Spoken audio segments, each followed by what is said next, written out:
জেলা পরিষদে যে অধিকাংশ সবই তৃণমূলের মেম্বার, আমাদের মাত্র 5 জন মেম্বার আছে। সেই জন্যেই আমাদের রাজ্য সভাপতি যেটা বলেছেন যে আমরা তৃণমূল বা অন্য রাজনৈতিক দলের সঙ্গে আমরা কিন্তু কোনো বোর্ড গঠন বা কোনো পঞ্চায়েত সমিতি জেলা পরিষদে ভাঙবো না এবং তাদের সঙ্গে আমরা বোর্ড গঠন করব।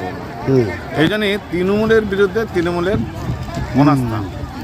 সেই জন্য তাদের দল ঠিক করবে যে অনাস্থা তারা সেই দিন উপস্থিত হবে কি হবে না। জেলা সভাপতিকে ফেলবে কি ফেলবে না তাদের বিষয়, এবং তারাই সিদ্ধান্ত নেবে, সেই দল সিদ্ধান্ত নেবে তারা কি করবে।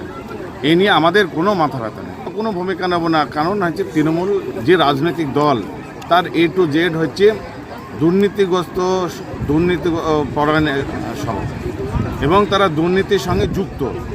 আর আমরা চাচ্ছি যে আগামী দিনে পশ্চিমবঙ্গ একটা দুর্নীতিমুক্ত প্রশাসন দিতে। তাই আমরা এই জেলা পরিষদে এদের সঙ্গে যুক্ত হয়ে আমাদের গায়ে গন্ধ লাগাবো না।